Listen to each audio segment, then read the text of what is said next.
guest speaker, um, let's see, it's catching up with me, our transcript and our recording for today. Um, our guest speaker is Dr. Jeannie Beatrix Law. She's a professor of English, director of composition, and I'm going to put a link to her bio in the chat. She describes herself as an AI evangelist. She's becoming a top digital learning voice, in large part, not only because of her background in composition and computer-based technology, but now her leading voice in writing and teaching and ethical uses, including even researching with AI. Dr. Law is, as I said, a professor, but in the University System of Georgia at Kennesaw State. So we're really lucky to have you here today with us within our state system as a wonderful resource to guide VSU in how we are also approaching the ethical use of AI and understanding our student needs and how to best prepare them for their careers and lives after graduation. So I encourage everyone to check out her full bio that I put in the chat. And Dr. Law will be using the chat for interaction today. So please engage, ask questions, and I will just turn it over to her because that's who we're here to learn from. So again, thank you so much. Thank you for inviting me, Jamie, and everyone here. I appreciate it. I know it's a lot to ask folks to take time out of their schedule when we're right at the end of a semester. So I appreciate everyone joining us. I'm going to pop a couple of links into the chat. The first one will help guide the last part of our discussion, which is more of a prompt-a-thon, if you will, and it is a custom GPT that we have built at Kennesaw State that is an OER resource for first-year writing. So I'm going to pop that into the chat just so we have it for later. And then I'm going to also attach a couple of files into the chat that will help us as we think through. Well, I said I was going to do that. Hang on a second. That will help us as we think through some of the visuals that we have to think through and talk about. And those are not coming up. So I will skip that and maybe we'll get started with that in just a bit. So as Jamie said, my name is Jeannie Law. I am a professor of English. I specialize though in digital writing and writing at the frontier of technologies, right? So generative AI was just kind of this other frontier technology that just happened to land a couple of years ago in 2022. And it kind of just transformed the way some of us even think about what writing is and how do we ethically and responsibly write using this new technology. It's certainly not the only technology that has disrupted the field of writing studies or higher education writ large. I'm sure many of you could think of other tools. As a matter of fact, how about we do that right now? Does anybody think just shout it out? Because I love just doing interactive talks. Any other disruptive tools in your field that have changed the way students learn or changed the way you teach? Anytime in the last, I don't know, 30, 40 years? Simulation mannequins. Okay. Oh, simulation. You must be in healthcare. I was, yes. Nice. So how did that change when you had access to those? You had a safe place to get as real as possible without having to worry about killing people or, damaging individuals. And you were allowed to let things progress much longer than you would if you had a true living person. So a good, safe place for students to learn. That's great. That's a really good example. Jamie put in Wikipedia. That certainly changed the landscape a lot. Online learning platforms in general. I know a lot of us taught online during COVID, but I will say, even before COVID, those of us who did a lot of quality matters, I'm sure there are people on this call who went through the quality matters training just like we did at Kennesaw State. We were teaching online using best practices well beyond that for like maybe 10 years. So it's really interesting to see how that technology completely disrupted how we not only teach, but how our students learn and how they have access to content and information, right? The internet, that's the biggest one. Andrew mentioned the internet. That's huge. I mean, and it's hard for us to even think about in our daily lives that we don't have the internet, or that we don't even have the internet on, tiny things like phones and everything else. It's interesting to think about that today, when right now, as we are in this chat, a third of the world does not even have access to the internet.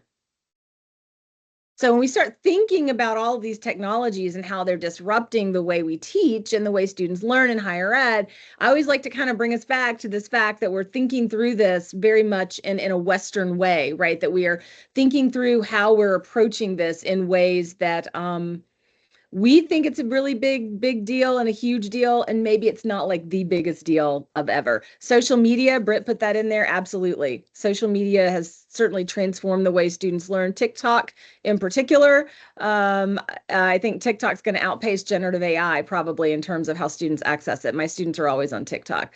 Live financial data. What I didn't see anybody say was predictive AI. Does anybody here use predictive AI at all? I do in the financial data visualization class, especially with the SAP Predictive Analytics course. Yep. And that coupled with live data, it's just things that I couldn't dream when I was a student that now we are able to do for free just using internet in the classroom. But since you said you like interaction, I want to go on the record that every time I hear the word disruption, I go like, no, I think these are more enhancements, not disruptions. They enhance the way that we do things. Yeah, it's challenging, it's kind of scary, but they make us so much more efficient. Oh, I agree completely. I totally agree. I think that a lot of folks think about generative AI specifically as not just a disruptor, but almost like a replacement. And one of the things I always say to folks is it doesn't replace human critical thinking. It doesn't replace human creativity. It amplifies us. And so as long as we remember, and we'll talk about this today and learn about this today, keeping the human at the helm of generative AI conversations and generative AI collaborations, we really have that opportunity to leverage the affordances that we have, just like Alvin said. Absolutely. Love that. Anybody else use predictive AI? Did you use predictive AI today? Did anybody use Google Maps, or did anybody check the weather forecast? Or to anybody else like me, my apologies for being a little scattered. I came back from a workshop I was delivering in Germany last week. I came back Saturday and I have COVID. So it's the first time I've ever had COVID. So I'm not really sure how I'm progressing through this. But if I lose my voice halfway through, my apologies. But what I will say though is that when we think about like predictive AI, like I use that for autocorrect. I use that for, I mean, that's predictive AI, right? Autocorrect, Grammarly in its basic form, not the new AI Grammarly, but the basic form where it kind of underlines things for you and says, hey, Jeannie, you really probably didn't mean to write this way. Do you all use that? Because I know I use that. And I've never had an issue using it. Like I will ask questions of colleagues and I'm like, do you have an issue using this? Like, of course not. I've used it forever. And it's like, So what is the difference between generative AI and predictive AI? And that's where we're going to hit today. That's where we're going to think about where we're going as educators, as learners, as professional writers, as professionals in our field. And that's what we'll talk about today. And then we'll go and we'll do a little promptathon. And if you have any questions along the way, please don't hesitate to raise your hand or just to interrupt and speak out. I'm gonna change over to sharing my screen, so I might not be able to monitor the chat as closely as I'd like to, but certainly feel free to ask questions, ask for clarification, because today it really is an interactive chat, and I'm really here to assist and to answer questions and to learn from you as well. So with that, we'll go ahead and get started, and I will share my screen. And I'm hoping everyone can see my screen with my AI collaborated artwork on the screen. This was created with DALL-E. It took me 4 iterations with AI, with a generative AI assistant to create this. Oh, hang on one second. There we go. So we do have 3 learning objectives today, and I know that Jamie put these into the description as well for the chat. Our first one is that when we finish our chat today, you should all be able to articulate how Gen AI is changing the workplace, not just higher ed, but the workplaces our students will go into, and the implications for how we conduct educational practices. And I'm also going to deliver, you'll also be able to articulate understanding of some data that I'm going to share with you from KSU on a very large survey-driven research project we're working on. The second learning objective that we will accomplish today is you will be able to evaluate how to teach students ethical prompting and human-guided AI collaboration, emphasizing the importance of a human at the helm model of Gen AI collaboration. And the third learning objective is just something really cool that I kind of added on at the end because I'm super excited about this. And I just got back from this conference in Germany that was an OER conference. And it's exploring how we as educators can create custom GPTs for our students as open educational resources, right? So we're all thinking about it. I don't know about Valdosta State, but at Kennesaw State, we have a very large first generation student population. More than 40% of our 47,000 students self-identify as first generation students. And so we're always looking for ways to combine our student success efforts with low cost and no cost coursework. So this is something that for us as a comprehensive R2 institution has been kind of a mission. And I'm happy certainly to come back later and talk much, much more about that because we're super excited about how programs like Affordable Learning Georgia, which some of you may have gotten ALG grants before, can help faculty redesign courses, be funded to redesign those courses in a way that allows generative AI to really serve as an open educational resource. So I want to start us out. I'm so sorry. I want to start us out by thinking about where industry and education collide. This is kind of the pinch point we're at in 2024. So I don't know how many of you saw the Oprah AI broadcast. It's streaming on Hulu. I watched it. She had a lot of folks that she considered luminaries there. It was great. I will say that they all talked in very large ideological terms, right? Bill Gates had probably the best quote, and that was, we should all embrace AI because AI can be always available and can always understand how to motivate you no matter what your level of knowledge is. And that sounds great, right? That just sounds like this wonderful Wall-E type moment, right? And then on the other side of that, we have the reality where many institutions, not just in the USG, but around the country, are leaving the decision-making capability of deciding about Gen AI guidelines, when, where, how use cases are appropriate, when they're not, how to do AI literacy, how to deal with plagiarism in AI, all of these things. What we found is that many institutions are leaving those conversations and those decisions to instructors at the classroom level. And that's there are a lot of things at the classroom level as an academic freedom advocate and as administrator, I can say there are a lot of things that are great left at that course level. But when we have a brand new transformative technology that everyone's trying to wrap our heads around, it probably is not the best idea to just let us explore and do what we want to do what we're going to do with students, whatever, all of this. So one of the things I've learned as a faculty mentor with the AAC&U this year is that so many faculty members like myself are really hungry for professional development, for any type of instruction so that we can learn more about generative AI, particularly AI writ large, AI literacy writ large, so that then we can talk with our students about it. Right. So I think that when we think about professional development and we think about information literacy and AI literacy, this is something that really does need to have buy-in, not just from faculty members, but from administrators. And faculty members need to be invested in and rewarded for professional development that we take. And one of the things that we've done, I'll just do a quick plug for KSU. One of the things we've done at KSU that we've been super proud of is our administrators at KSU have invested in faculty, staff, and students through Coursera.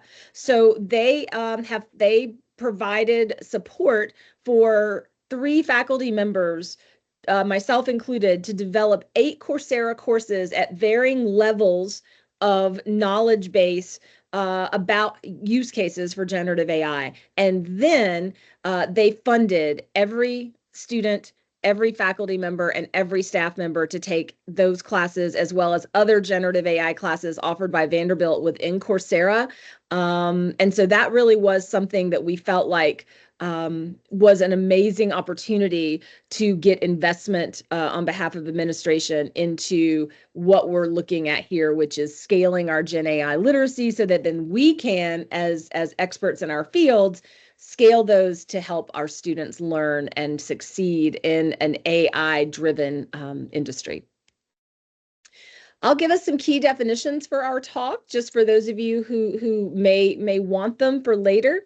So when we talk about a GPT, most of us think about ChatGPT, OpenAI, and that's what OpenAI wants you to think, right? Because they're like, oh yeah, we're the biggest, we've got more market share than anybody. But all a GPT is a generative pre-trained transformer. And what that means, and what I always tell folks that I talk with, the key word there is pre-trained. It's not Google, right? Not yet. OpenAI is beta testing a couple things with Google, and so is Perplexity. I tested both of them, haven't been super impressed, but it's pre-trained, which means the data is not dynamic. It's not it's not like Google. So we have found in our research that we have a fair number of our students who are using ChatGPT like they would use Google. And that's accounting for a lot of hallucinations, a lot of misinformation, and quite frankly, a lot of plagiarism. If we're thinking that through from that perspective. So a GPT is a generative pre-trained transformer, a large language model. That's just what we say, LLM. You might hear me refer to that. We've already talked about predictive AI and just basically predicting what it thinks the user wants. Generative AI is just predictive AI that generates content. That's all it is. And I think for many of us, we have this sense of the uncanny valley, right? This idea that it's a little too close to human.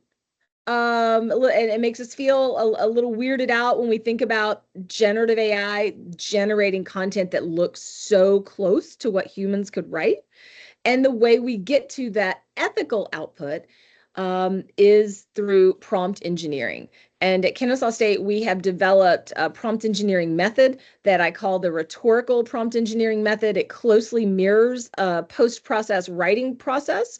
And then we also have ethical qualifiers as a model and an ethical wheel of prompting that we have tested with about 4,000 students, that both at the university and on Coursera, and we've been iterating on it for a year, and that's what I'm going to share with you today. And those will be the models that then you will use as we think through how to do some prompting together. I want to talk first about that shifting workplace data. So this is old information, which is interesting for me to say that 2023 is old information. So in 2023, a survey indicated that roughly 93% of employers expect Gen AI to be utilized in their workplaces over the next 5 years. That's a lot. In addition, 75% of employers are seeking employees, that's our students, seeking our students who have some generative AI skills, but they can't find them. And the flip side of that in 2024 is that we see that only 38% of all of those employers are actually training their employees on AI tools. What does all that mean? Is that they expect our students to come to the workplace already AI literate. So that then puts that onus back on higher education to figure out how we're going to, within our own fields as experts, teach those skills, right? This is relatively new data, just about 4 weeks old. Forbes came out with its most in-demand skills list, the first list they have for 2025. And if you check out those top 5 things, you will see they all have some connection to generative AI. The first one, of course, is fluency in AI. The second one is being able to transform leadership through using digital tools. And then we have this perpetual need for learning agility, also helped along by AI, right? Strategic foresight and complex problem solving. And then all of that combined with emotional intelligence and a human-driven model. That's a pretty tall order when you think about it. And so what we'll think through today is how do we demystify and how do we scale all of these things that our students are going to be expected to do, and how can we then as experts model ethical generative AI collaboration for our students, work with our students to model that, and then prepare them not just to exist in these AI-infused workplaces, but to actually lead in those AI-infused workplaces. I'm going to throw a little bit of faculty data at you. This is relatively new data from June of this year. And what I'd like you to do is when we read through this, just raise your hand and keep the hand up if this describes you. So the first one is 66% of faculty surveyed. This is 5,000-ish faculty surveyed nationally. 66% of us are somewhat familiar with generative AI tools. Is that you? Yeah, it lit, my panel just lit up. So 14% feel confident in their ability to use Gen AI in instruction. So some hands may be still up, but that's a much lower number, right? 18% of us say that we understand teaching applications with Gen AI tools. We got it. 38% of us have little or no confidence in our ability to incorporate Gen AI into our classrooms. How many hands do we still have up, Jamie? Oh, I apologize. I can't figure out how to count all of them. Oh, no worries. I see 7, all the ones 8, that are on my screen. 8. All the ones on my screen are all lit up. So Yeah. so when we think about that, many of us many of us in this room are already emerging experts in this field. And the beauty of being an emerging expert in this field is that you don't, and for the computer scientists in the room, I totally respect what you do. I would say the thing about natural language processing is that humanities, social scientists, education majors, everybody outside of computer science can now join computer science and being able to talk to the machine. And how do we do that? We do that the same way we do everything else, through human communication. So the most common use case, so if everybody just kind of put your hands down. How many of you do the most common use case, which is course design or course material design? Anybody in here used any large language model or Gen AI for developing rubrics, maybe developing assignments? I'll have my hand up for that one. That is my favorite use case for Gen AI. It has helped me align my materials quicker to program guidelines. I have been able to use Gen AI to develop assignments that I think speak better to students. I've used Gen AI to tilt my assignments. Everybody knows what tilt is, right? The transparency in language and learning and teaching. So anybody have a good example of course design they wanted to share?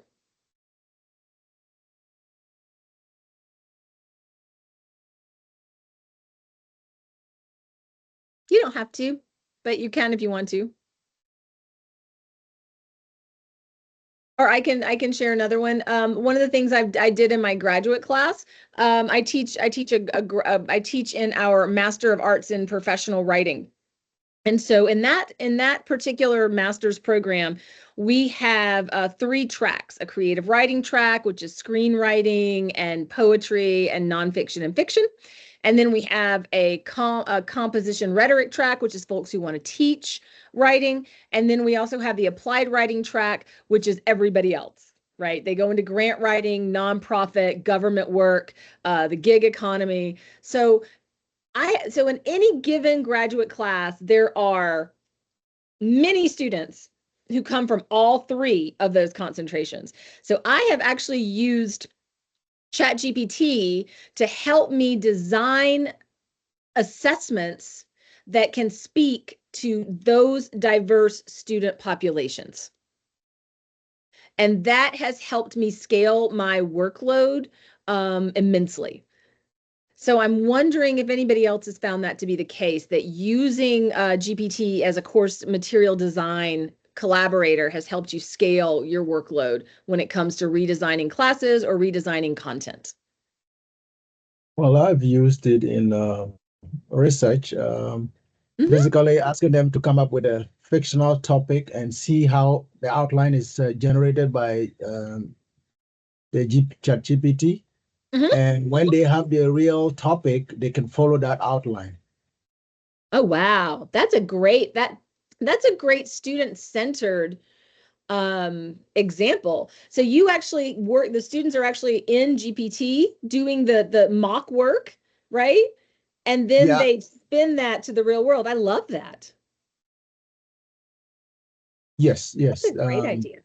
And I just to caution them that it's one thing using it for an outline and another using it to write their literature review or whatever they have to do.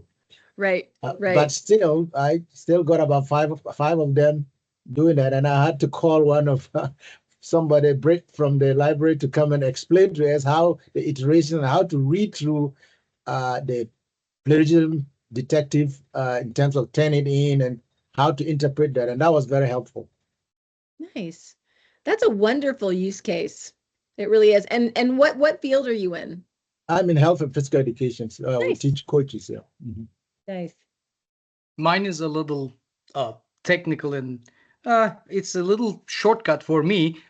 In the investment class, the students are supposed to create style portfolios based on imaginary clients they create. But for each client, I challenge them to create one portfolio that they manage, and then another one literally suggested by a robo advisor, which is Gen AI. And then to help make my life a little easier, because now if I have 30 students, I have 90 portfolios to grade.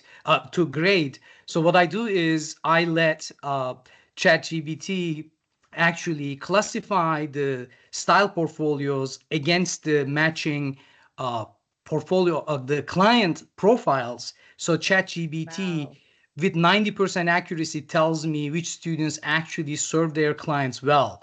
And it makes grading so much easier for me. And then the good thing is I show it to students. I say, this is a great way that you can actually, when you become a financial advisor, you can actually serve many more clients and be more efficient at it. I mean, they are more interested in the grading rubric than the actual portfolios. I mean, it is amazing how their eyes light up when they see I use AI to help grade their work. That's amazing. That's a wonderful use case, Brett. I love that. And I think what you are experiencing with your students is becoming more common for those of us who are really engaging with AI, and we see. And you and I share this. When I first saw my students, like the light bulb go off, right? And they were like, wow, this is how you're using it really is the way I want to learn to use it, right? I think that to me was that aha moment where it really did truly transform. And I knew in that moment it was going to transform everything I did as a teacher from then on out, right?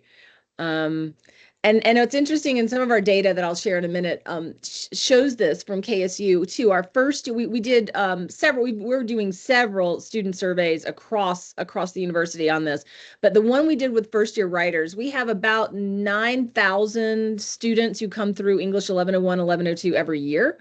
In the first year writing program. So we wanted to see where those students were. And some of the data really did bust this myth that folks in my field of writing studies are really, writing studies is very divided with generative AI. So folks in my field some of them had this myth, kind of this campfire lore, right? That students are only using Gen AI to cheat. They're just plugging in a prompt and saying, write this paper, and then the paper comes and they copy and paste it and they turn it in. And one of the things our data has shown us at KSU is that's simply not true.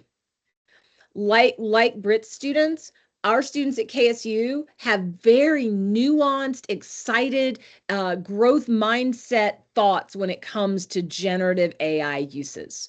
And that's what I encourage us as faculty to embrace, are those growth mindsets and the excitement that our students feel, and find use cases to help make our students Gen AI literate and Gen AI, not just users, but leaders. So from the same data, and this is kind of the reason I think we're all as like-minded folks gathered here today.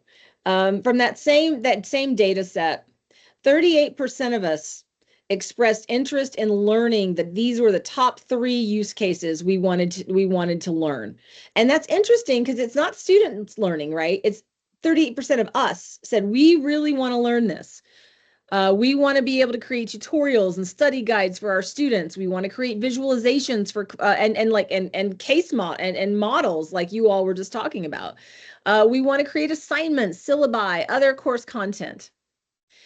One of the things that the takeaway from this data in the executive summary from the consulting firm that did it was that institutions that build out meaningful Gen AI professional development were able to meet faculty where we are, training the trainers, and really get not just faculty buy-in, but faculty-driven Gen AI use guidelines and use cases that directly could impact student success in very real ways.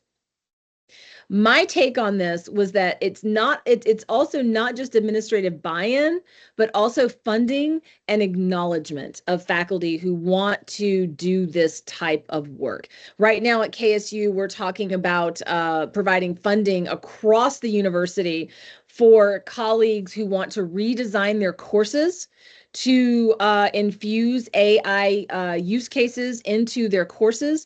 And so that's a heavy lift to ask. Especially we have a lot of lectures. I'm not sure at Valdosta State what your faculty makeup is, but especially in our general education programs at KSU, we have a lot of lecturers who teach 5-4 workloads and 5-5 workloads, right? And so asking someone on a 5-5 workload to then redesign a course to engage with generative AI could be maybe a burdensome task. Funding a faculty member with a stipend to do that is very helpful and encourages faculty to want to be involved and want to be the change makers. So we'll jump right into, let me check time. Yep. We'll jump right into our research data at Kennesaw State. In January of 2023, we started thinking about what we wanted to know about what our students knew regarding generative AI. And we started with first-year students, and now we're conducting surveys with upper division marketing majors and upper division and senior engineering majors in our College of Engineering as well. So we started with first-year students, one, because we have, one because the PI for the project, that's Jeannie, that's me. I'm the director of our first-year writing program, so it really kind of was a low-hanging fruit for us to get some basic information. So in August of 2023, we started this just trying to get some basic information from our incoming students at Kennesaw State. So we have this IRB study, and our students, we distributed surveys to first year students through professors and through D2L. So we also wanted to make sure that we respected our colleagues and we respected where they were with generative AI, because in the fall of 2023, we were even more so trying to figure it out than we were now. It was very new, and it was very scary for some folks. And so instead of mandated participation, we asked colleagues to post the survey link in D2L, and we gave them a recruiting script, and we asked for them just to help us out with this. And we got a really good response rate. We got a response rate that was about 7 to 9%, which for us, given that we use this particular method and given that we had a lot, 100 colleagues teaching in first year writing, and some of them really pushing back against AI, we felt like that was a pretty good number. We continue to do this. We did the survey in fall. We did a separate survey in the spring and the summer, and now we're back to the same survey in the fall, and we'll continue to repeat that cycle of surveys with incoming students, and so we can get a better longitudinal picture of students who come in different cohorts and where they are with AI. So the data I'm going to present today is not current for spring of 2024. It's current for fall of 2024, because when I was on the plane going over to Germany, I was well. I wasn't sick like I was coming back, and I was bored, and I was like, you know what? I'm gonna do something really cool, and I'm gonna start looking at data. So the data today is current as of fall of 2024. It's what we've collected so far this year. This is our data from 2023. We asked students a battery of questions, and these are just our top 3 questions that I wanted to present today. I've got a couple of blog posts out with Macmillan, as well as with the University of Michigan Press, and those are all links for you at the end, and you can see some of the other data. We had a ton of qualitative data as well that we sifted through. But our top 3 takeaways that our administration was interested in particularly was we asked students, we didn't ask them, we had a statement. Gen AI is the future of writing. And in the fall of 2023, yes, maybe was at 78%, no was at 22%. And then we asked students if they wanted to learn more about generative AI in their courses at KSU. A third of them said sure. And then, because we're also developing curriculum at KSU, I taught the first ever prompt engineering class in the USG last summer. We've also developed undergraduate and graduate curriculum surrounding AI and AI in writing, as well as AI from the computer science perspective. So we wanted to know if we developed an AI-driven curriculum across disciplines, if students would take it, right? And 31% of them said, yeah, I probably would take a course in Gen AI specifically at KSU. So let me show you the data that I just pulled last week. This is so far, and this is, and we'll still collect some data from this because we have a lot of folks who give out the survey for extra credit, and so that comes at the end of the semester. So we're expecting a few hundred more to come in, but this is kind of where we are right now. So if you go back and you look, that first question's changed, but not a whole lot. Now we're up to about 80%, right? We added a couple of questions about how students used generative AI. Students are using generative AI in their college courses. About 35% of them say, yes, I do. In their social media writing, about 39% of them say, yes, I do. And in their work writing, 26% of them say, yes, I absolutely use generative AI in these spaces. But what's so interesting is those last 2 questions. So from fall of 2023 to fall of 2024, we've gone from a third of students wanting to learn more about Gen AI in their KSU courses to 61%. And we've gone from 31% of students saying, yeah, I take a course in Gen AI to 65%. And what this says to us is that we really do have a population of incoming college students who understand that they are going to have to engage with generative AI in their careers, probably in their majors. And so they really do want to take classes to learn how to gain that Gen AI literacy and maybe some use cases that they can then take with them. And so that sort of upskilling is what we're looking at trying to offer our students through a curriculum that we're building, some of which will land in the fall of 2025. We also did a sentiment analysis. And the sentiment analysis, if you look at the sentiment analysis, both positive and negative, the words that are highlighted are words that showed up in equal frequency in both 2023 and 2024. The unhighlighted words were only words that showed up in 2023. So I hope that makes sense to everybody. And I'm certainly willing to share this PowerPoint after the fact. So in 2023, students were looking at things like it's helpful. I'm going to use it as a tool. It helps me with ideas. It can maybe help me with research. In 2024, we added and we continued to add brainstorming, proofreading, assistance, enhance, guiding me. So if you look at the words just from 2023 that were the top sentiment, and you look at 2023, 2024, which is highlighted, you can kind of see a deeper understanding developing. Use cases, right? Proofreading as a use case, brainstorming as a use case, guiding students towards writing, right? Enhancing their writing. On the flip side of that, you can see that students really do have very deep concerns about plagiarism, dishonesty, deceptiveness. In 2023, that AI might replace some of the learning they would do, that it was cheating, that it was lazy, unoriginal.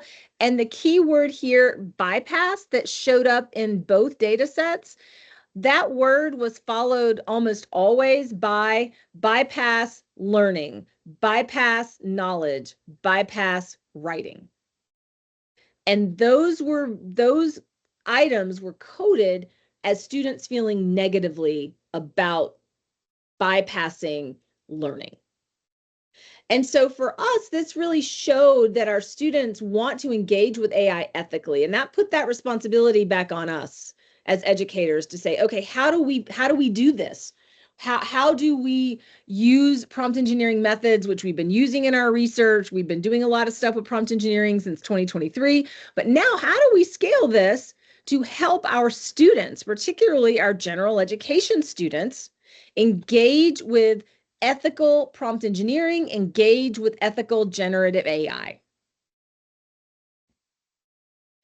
These were some of the preliminary takeaways, and then I'll get to what we did and how, and then I'll do I'll do a show and tell, and then we'll prompt together. So some of our preliminary takeaways were that students are developing nuanced understandings of generative AI, but they also need guidance. They are not willing to at least admit that they're using generative AI in college more than 33% of the time because they're kind of afraid that they're going to get dinged for plagiarism. They're kind of afraid they're going to be viewed as dishonest or deceptive, or that they're trying to bypass the learning process. And we also learned through this that faculty have, and this was where the opportunity came in, to use this data to really, in a growth mindset way, to move forward and help our students, was that we can help our students understand the human-centered ethics of AI outputs, help students scale ethical generative AI use cases, and also to increase those digital literacies, which when we talk about digital literacies, many pieces of literature across fields, particularly in the field of general education and writing studies, but also in industry. We're thinking about digital literacy as more Gen AI literacy now. When we're seeing more and more how folks are just either using those two terms interchangeably, which can be problematic, or replacing the term digital literacy with AI literacy and really kind of meaning the same thing. These are all DALL-E. Well, the image on the left I created with DALL-E. That's my service dog, Hank. And the image on the right is what Hank really looks like.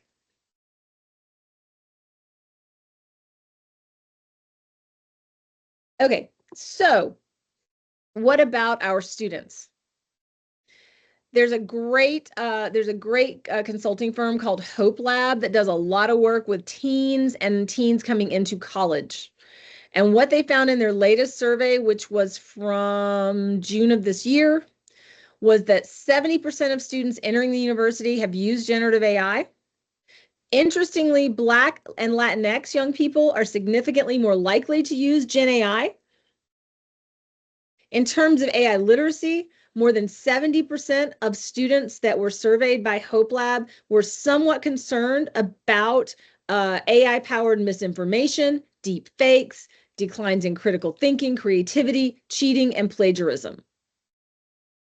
And some students are worried about using Gen AI and how that might be considered cheating. And they even think about it in terms of being used just for research or generating ideas. And I put this up here and I encourage you to go and read this whole report, this whole survey, because this is the students who are coming to us now. This is what our KSU data shows, and this is what national data shows about who our students are when they're coming into our universities regarding their Gen AI literacy. Over a third of students use AI for schoolwork, and this is another great report from ArtSci consulting firm.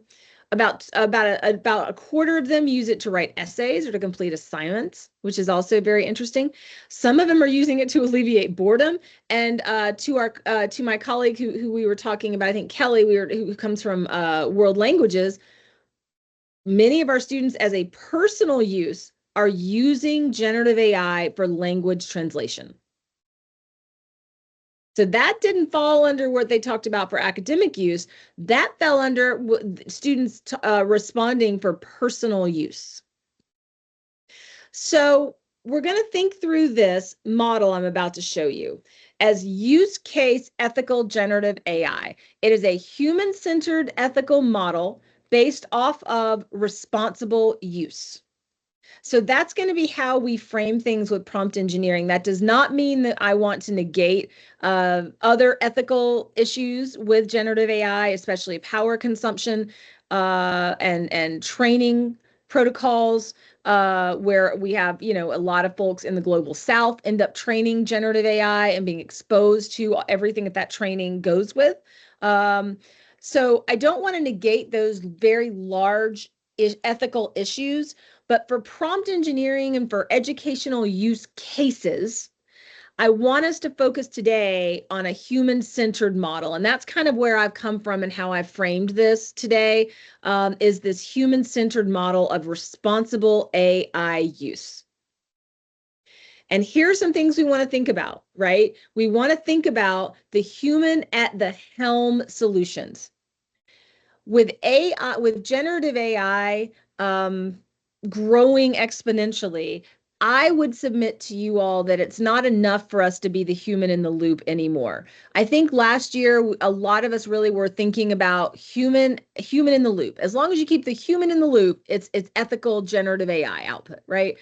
I think now we really want to think about shifting to a human at the helm model, where the human guides the generative AI through effective prompt engineering and iterates on outputs just like we're iterating with a human assistant. And then we as the humans take that output and are responsible for the accuracy of that output, the relevance of that output, the usefulness of that output, and the harmlessness, minimizing the harmfulness of that output. That's all on us, right? So we all know that our AI assistants are math, right? That it is it's data. Our AI assistant is a set of data, large set of data that has algorithms built in, guardrails built into those algorithms, and it's going to try to give us what it thinks we want based off of our input. And so if we come at this process knowing that, then we know we have to be the ones who guide our AI through our natural language processing. So it follows that the clearer, more concise, more precise, more accurate, more relevant, more useful, more harmless our inputs are, then it's exponentially gonna impact all of those items when it comes to our output. So what we're really trying to do here is get ethical, responsible use cases from ethical output, right? And that's on the human who has to guide that AI to do that. So we asked ourselves these questions in 2023, and we came up with 4 qualifiers of what we consider ethical outputs. And we have to ask ourselves these 4 things. And if the answer to any of these is no, then we've got to go back to the beginning and figure out if we're being ethical or not when we're working with generative AI. So the first question we ask is the output useful to me? If the answer to that is no, then then that's not a good use case, right? Then we move on if the answer is yes, and we ask ourselves, is it relevant for others? Is this relevant for our students? Is this relevant for an audience? If that answer is yes, then we move forward. Is it accurate? Is this output I've just gotten accurate? Well, how do I know that?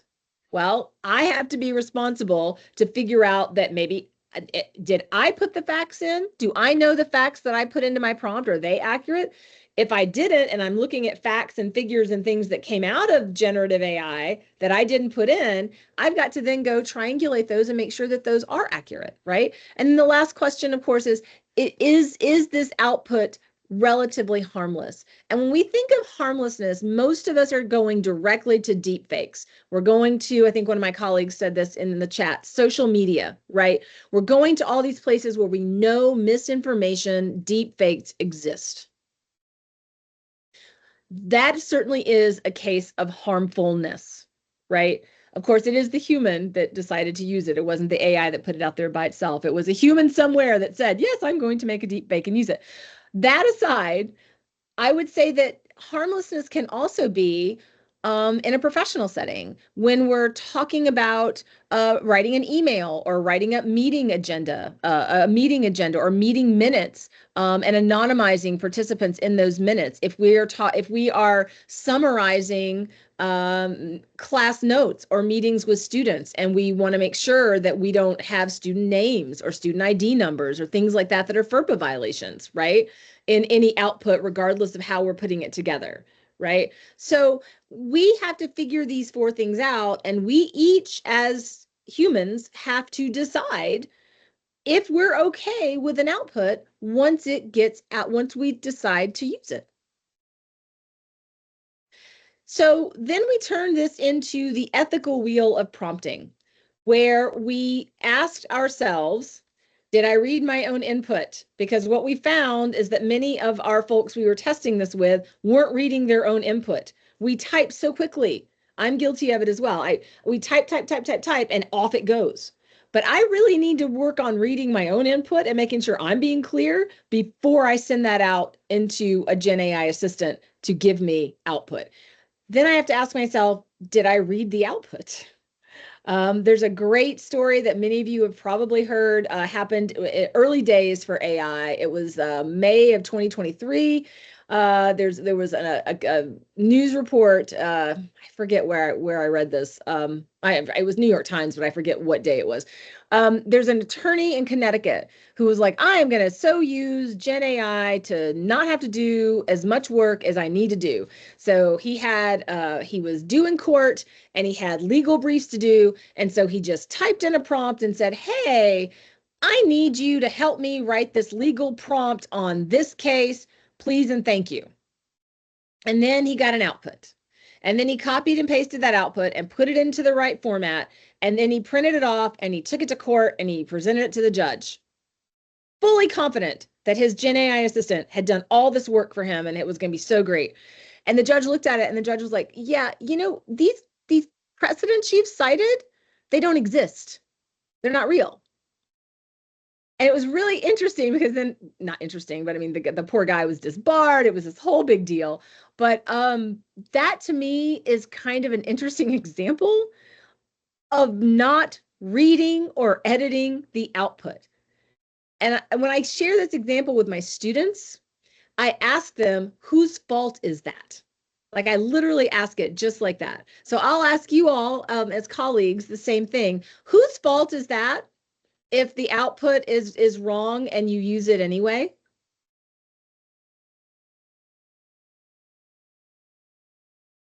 User's fault.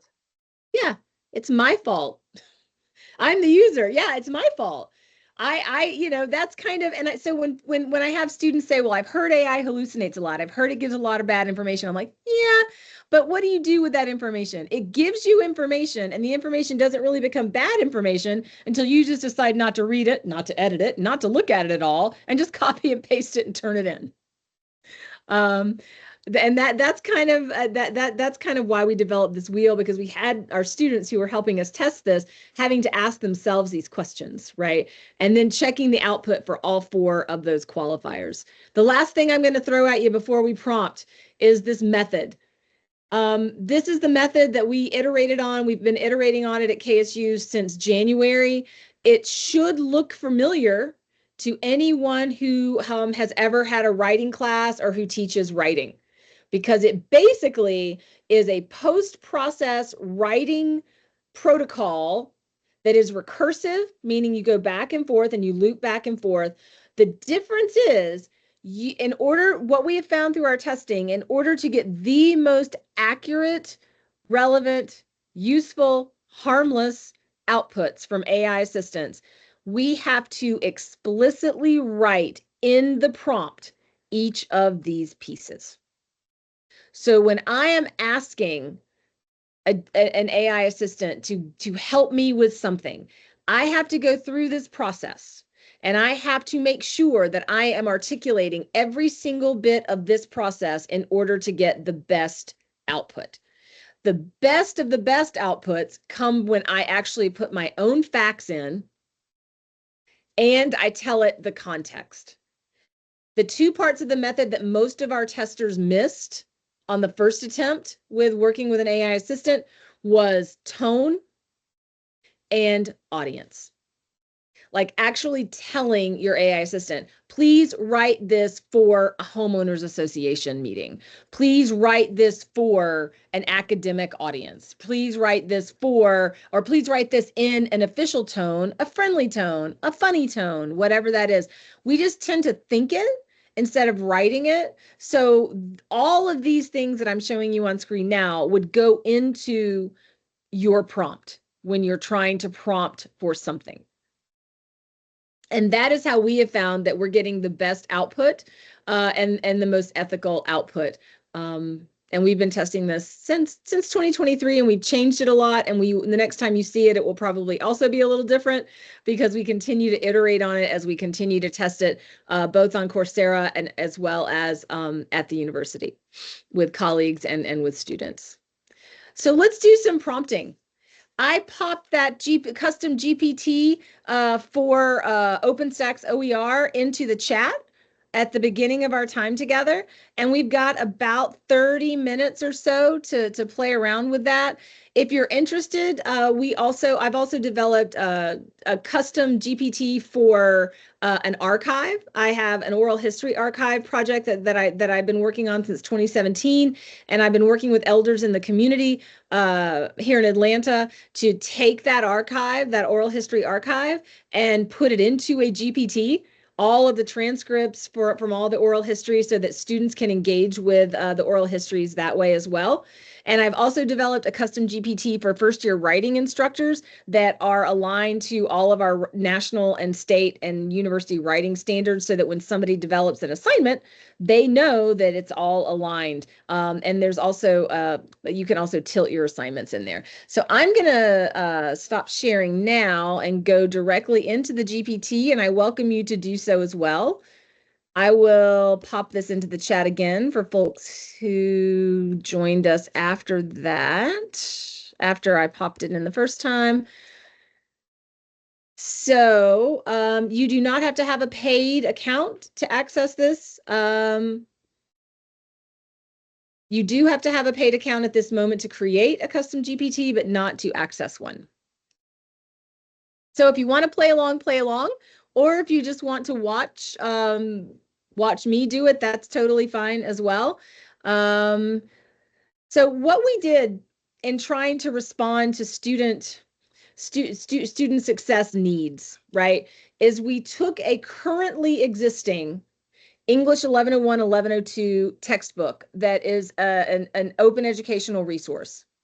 And you'll see the citation or the attribution for that guide here. It's called the OpenStax Writing Guide.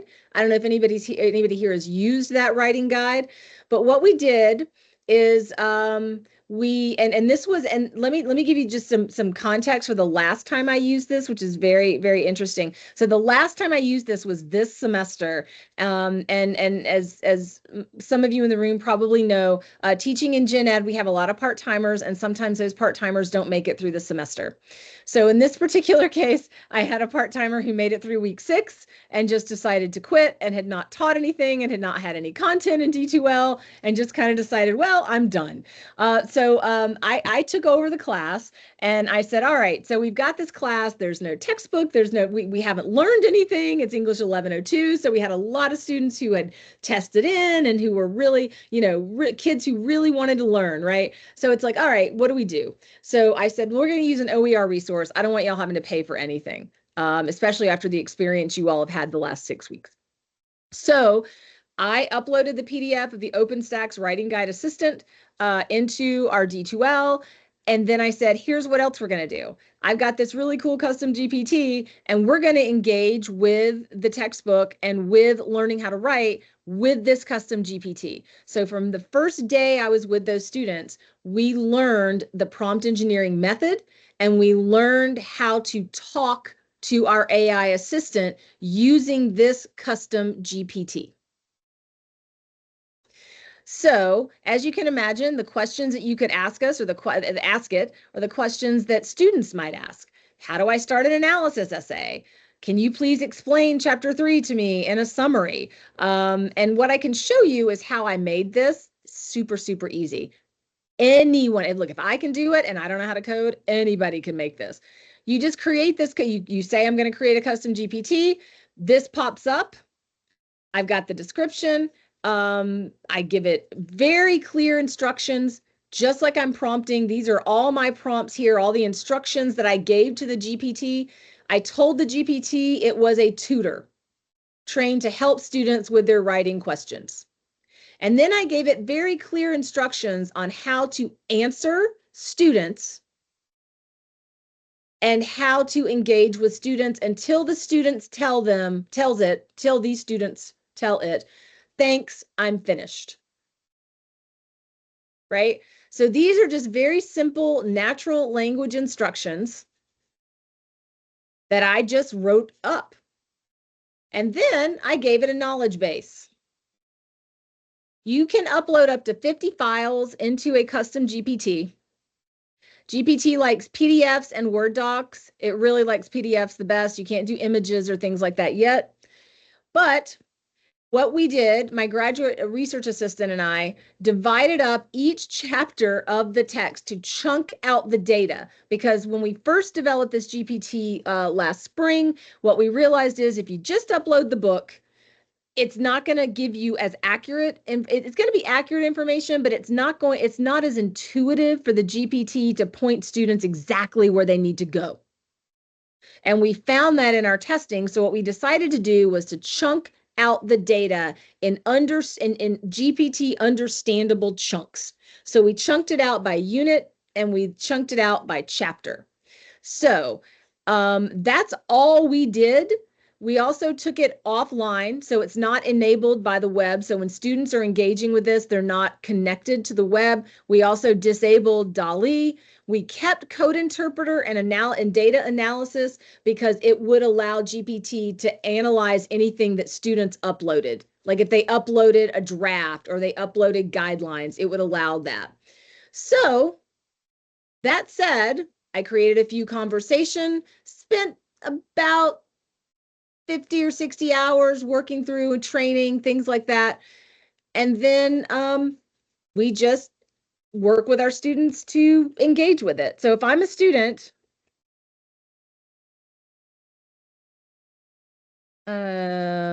annotated, I can just write in here. I have to write an annotated bibliography. Help me get started.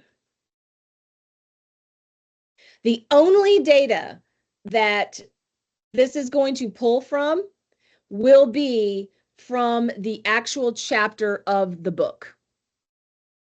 So that's the beauty of a custom GPT and having a knowledge base that you can then take offline. So it's given me a lot of word salad here. And that's one of the things my students will say. It gives us a lot of word salad with a general prompt. Well, let's go back to the rhetorical prompt engineering method and tell it a little bit more information. Thanks. That's a lot of information. Can you condense it in a student-friendly style, in a paragraph, and also give me a link, so we're setting the context, to the chapter you are talking about.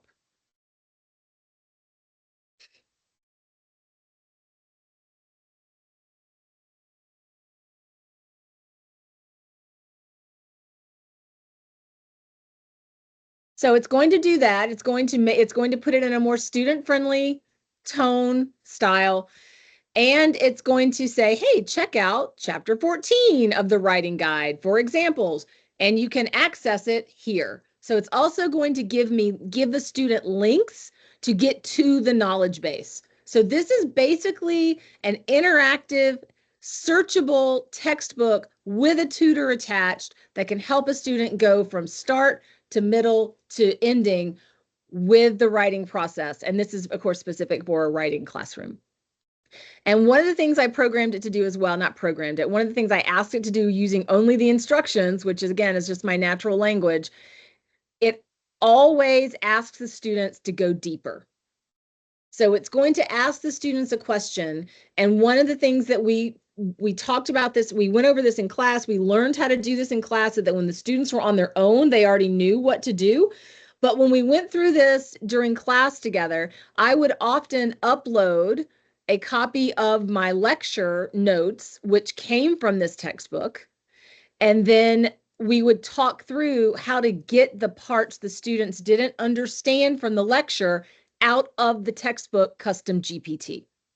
And with the students each doing this themselves, they were in a way encouraged. One of my colleagues said forced, and that was a very positive way. The students were forced to read the output, just like they're reading a text message, read their input, and text back and forth is how our students described it with the AI assistant. And what our colleagues found and what I found when our students are doing this, they are demonstrating critical reading because they are actually reading what's coming out of this AI assistant, which is based just on the textbook, whereas they would have a problem engaging with this big PDF and finding where in the PDF they would need to get that information. Does that make sense? So one of the things you could also do, so you could also tell it, I'm just starting. How do I find a topic?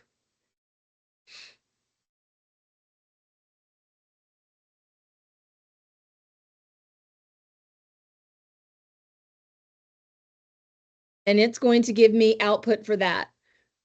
And of course, it wants to give you a lot. So, and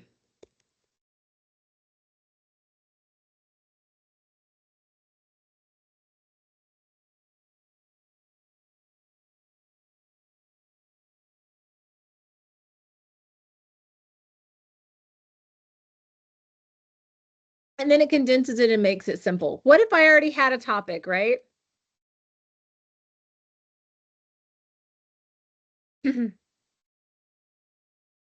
How AI is going to influence my career, which is middle grades education.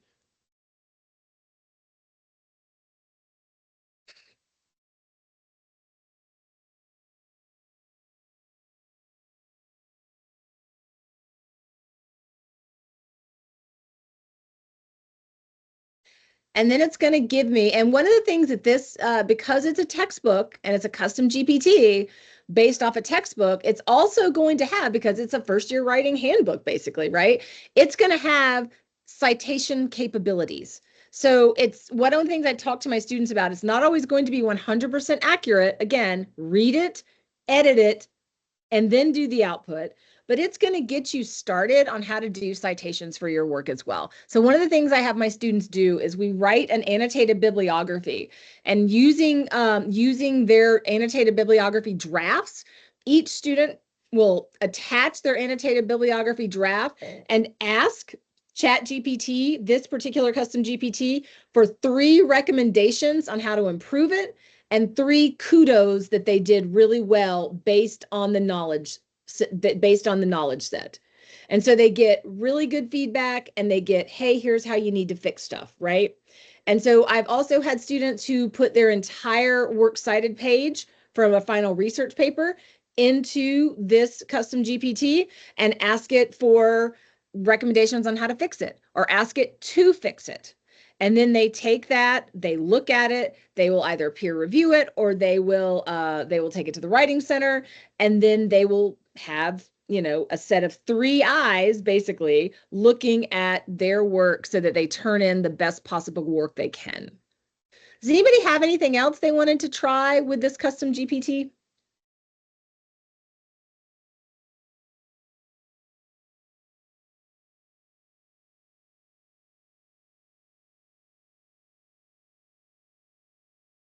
Is anybody trying it? I see Becky. Becky's on screen. Becky looks like she's trying something. You look very excited and you're smiling, and I love your office. Thank you. No, I was watching you go through this, and it's very interesting. I'm trying to wrap my head around how to develop something like that. Because I hear you say you spent 50 to 60 hours putting this together. Well, 50 to 60 hours like training it, but I would say those hours are also, like, for me, like class hours and GRA hours. Like my GRA and I worked on it, we trained it in class, but just putting it together took me about an hour because I already had my data set, right? So if you already have an OER textbook, let me be clear, it has to be OER. That was one of the other things that my colleague who quit on us mid-semester did. All of the materials in that D2L, I say this in the Cone of Friendship, all those materials were lifted from the web and just PDF'd and put in there. It was and I hope I can get a little commiserate Yahoo from somebody, because it was one of those days where I just thought, I don't want to be an administrator anymore. I'm done. Um, but yeah, so it was interesting. So I want to say everything you put into the knowledge base, you have to have access to use. It has to be either copyright free or you have to have it as an open educational resource. So so once you so what you can do is by go into edit and you can go in and create this, you just upload just like you're uploading files to any other in any other program, right? All of these files are chapter PDFs of the textbook. And all I did was I went into Adobe and I chunked out the information because, and you could use the entire textbook as one file, but it didn't give us the greatest outputs. It had a few mistakes in it that we kind of really didn't like. And so we thought, well, how can we fix this? And so that's how we got to this.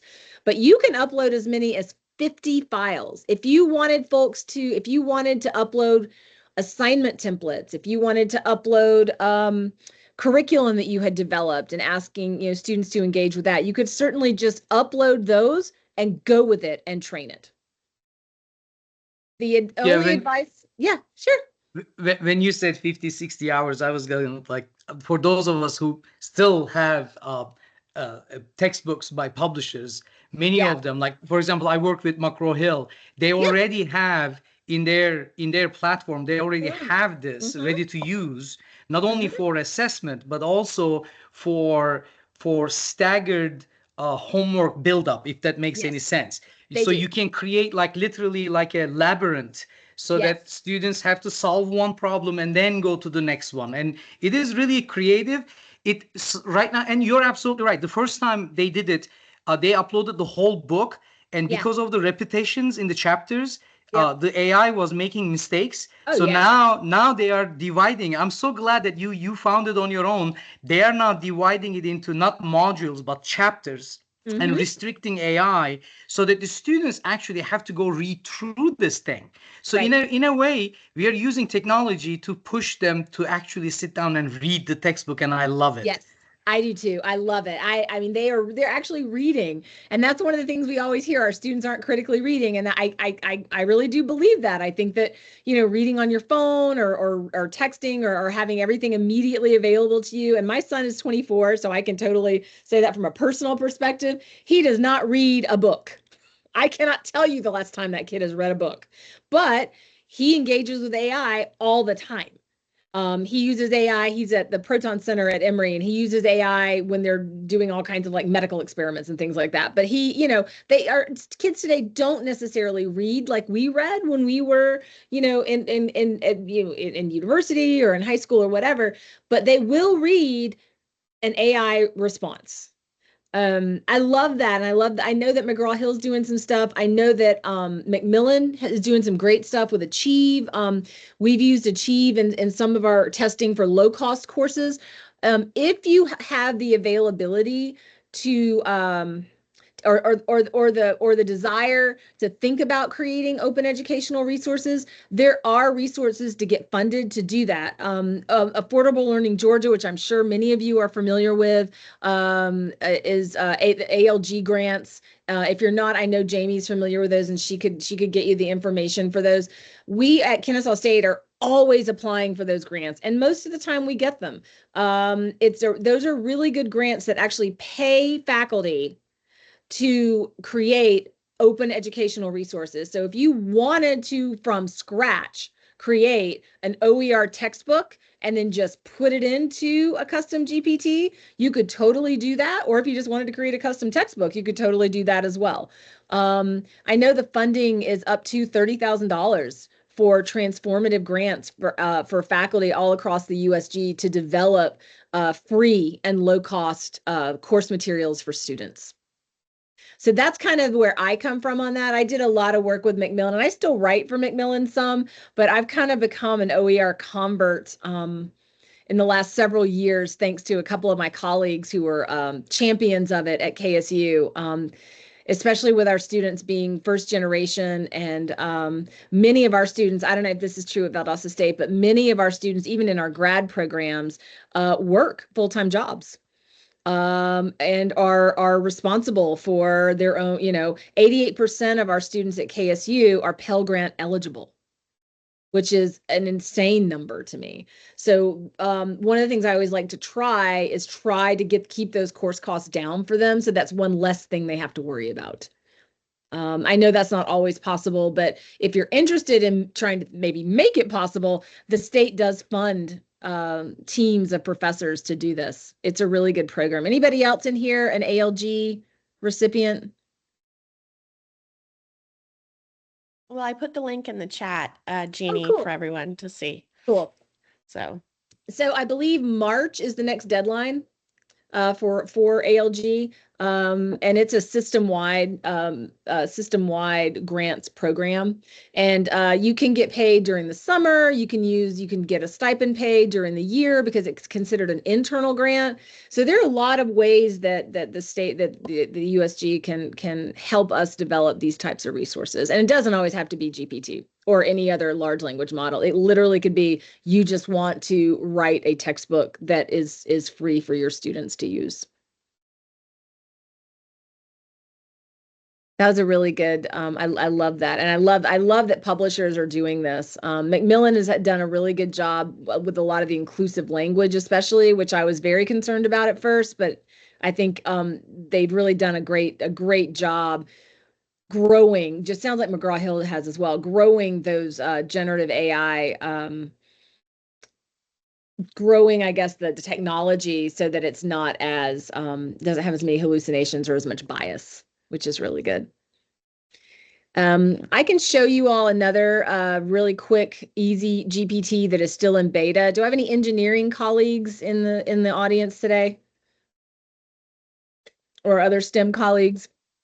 One of the things I'm working on with the College of Engineering at KSU, the College of Engineering, much like the College of Business, has an external accreditation, and I believe education has an external accreditation as well. And so one of the things that our engineering colleagues want to do with a custom GPT is they wanted to figure out how they could create assignments for their engineering students that they could articulate as aligned to the requirements of the external creditor. Does everybody follow me with that? So what we did with this GPT was super easy. We gave it really simple instructions, and the knowledge base is only ABET objectives. We chunked out the data and just said, okay, here are all the objectives that ABET requires for engineering education. So now, anytime a faculty member goes in and either attaches an assignment and says, please make this assignment align to ABET criteria, or I can actually create assignments that will be aligned to ABET criteria. And it was really easy to set up. This one took us about 30 minutes to set up because my engineering colleagues already had all this information. And now we're just kind of working on it and testing it. And when I say hours like put into it, it really is testing hours as well. And testing is kind of like tinkering. Like if I like, I can test this with students, I can tinker with it on my own. And that's over the period of several months to a year of hours being put in. Also have a first year composition assistant for those of you who teach gen ed, where we have all of our program guidelines for first year writing are located in this knowledge set. So any new instructor, any TA, any part-time instructor who's brand new, hired at the last minute, if we don't, we want them to use the template courses, but if they want to grow as instructors, we also give them the opportunity to design their own assignments. They can use this GPT to design assignments that are aligned to this entire knowledge base. And these are all available to anyone who wants to use them. The OpenStax is available. If somebody wants to just take it and use it in their first year writing class, they totally can. These are all open and available in the ChatGPT store for free, or I can just send you the link and you can make sure that your students have that link as well. Are there any questions or thoughts or feedback or concerns or anything anybody wants to chat about in the time we have left?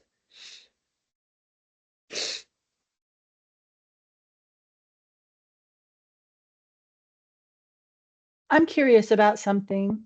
Yeah. Hi.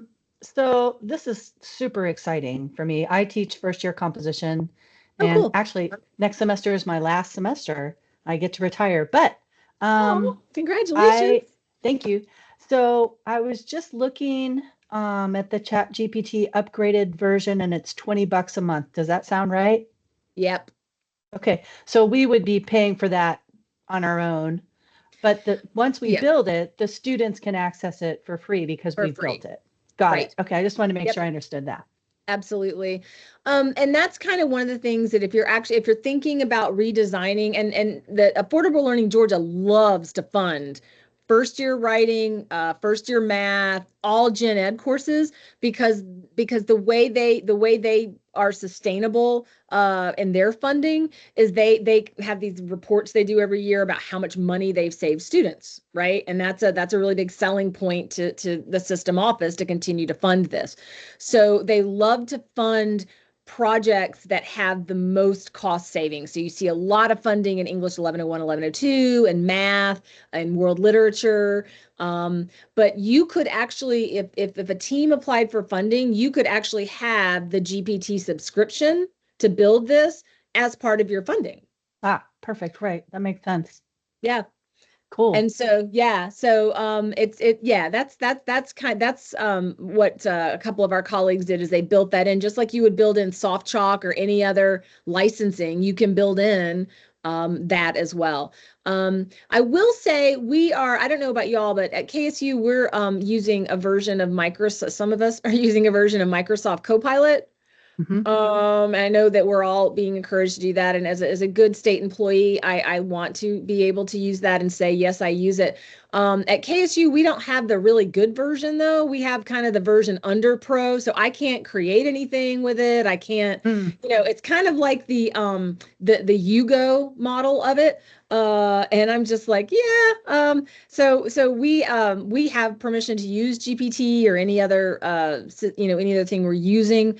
But they prefer that we use Microsoft Copilot. But I have also heard that some of the R1s anyway, and we're hoping this trickles down to us, so, all of us, some of the R1s are in talks with OpenAI to maybe bring GPT in.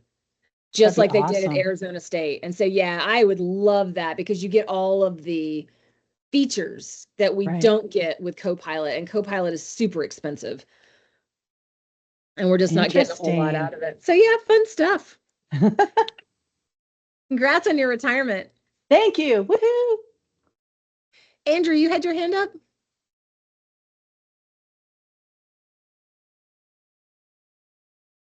And you're muted. Sorry.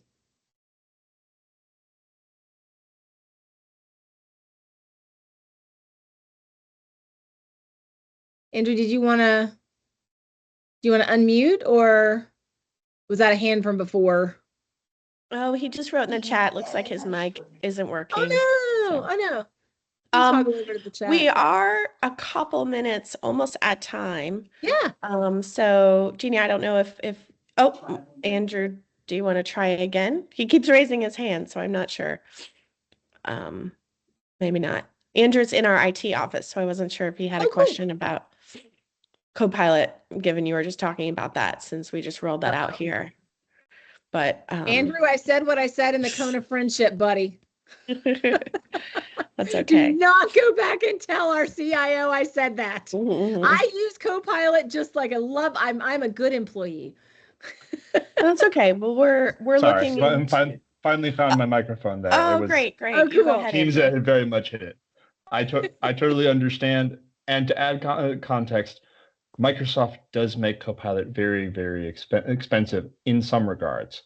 They like to put that custom GPT making software at like a significantly higher tier than they're integrated into Office. However, the VSU's AI Innovation Committee has been considering the software and what its capabilities are. So I say that to share with the VSU faculty that we are not unaware of this, and we definitely understand how beneficial this is to the students of VSU. Nice.